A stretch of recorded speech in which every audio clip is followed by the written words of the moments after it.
बिस्मिल्लाहिर्रहमानिर्रहीम।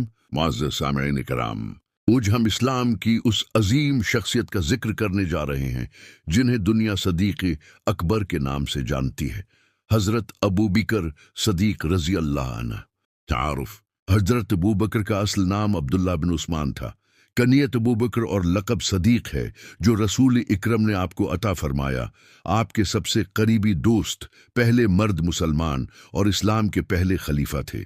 कबूल इस्लाम: जब नबी करीम ने दावत इस्लाम दी तो सबसे पहले जिन लोगों ने बगैर किसी तरद्दुद के ईमान कबूल किया, इनमें हज़रत अबू बकर सबसे नुमायां हैं।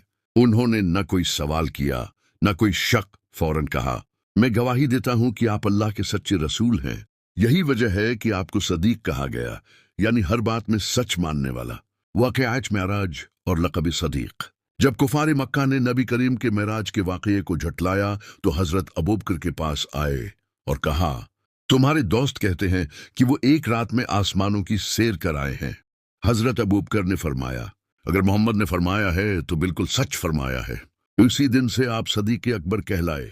कुर्बानियों की बेमिसाल मिसाल: हज़रत अबू बकर ने इस्लाम की खातिर अपना माल, वक्त, इज्जत, जान सब कुछ कुर्बान कर दिया। गुलामों को आज़ाद कराना: हज़रत बिलाल जैसे मजलूम गुलामों को खरीद कर आज़ाद किया। लोग कहते हैं, तुम कमज़ोर गुलाम क्यों खरीदते हो? फरमाते, मैं ये सब अल्लाह की रज़ा के लिए करता हूँ। हिजरत का अजीम वाक़या: जब रसूल इकरम ने मदीना हिजरत फरमाई तो इस सफ़र के साथी हज़रत अबू बकर थे।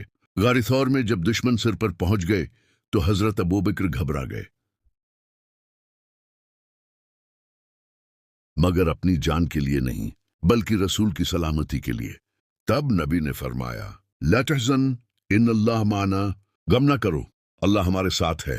खिलाफत का बोझ: नबी करीम के विसाल के बाद इमत पर सबसे कड़ा वक्त आया। सहाबा रो रहे थे, दिल टूटे हुए थे।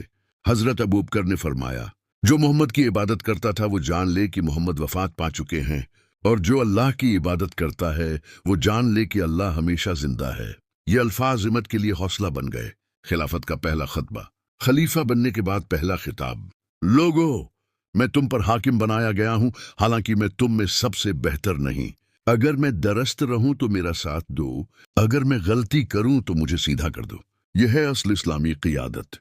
फितना, इर्तिदाद और झूठे नबी: नबी के बाद कुछ लोग इस्लाम छोड़ गए, कुछ ने ज़कवा देने से इनकार किया और कुछ झूठे नबी बन बैठे जैसे मुसैलमा कज़ाब। हज़रत अबू बकर ने दो टोक फैसला किया, जो नमाज और ज़कवा में फ़र्क करेगा मैं उससे जहाद करूंगा। यही मजबूती ईमान थी जिसने इस्लाम को बचाया। हज़रत उमर के मशूरे पर हज़रत अबू बकर ने कुरान करीम को एक जगह जमा करवाया। ये वो अजीम खिदमत है जिसकी वजह से आज हमारे हाथों में महफूज कुरान है। खलीफा होने के बावजूद आप बाजार जाकर खुद सौदा लेते, बकरियों का दूध दवाते। एक बच्ची ने कहा, बाप खलीफा बन गए हैं, हमारे काम कौन करेगा?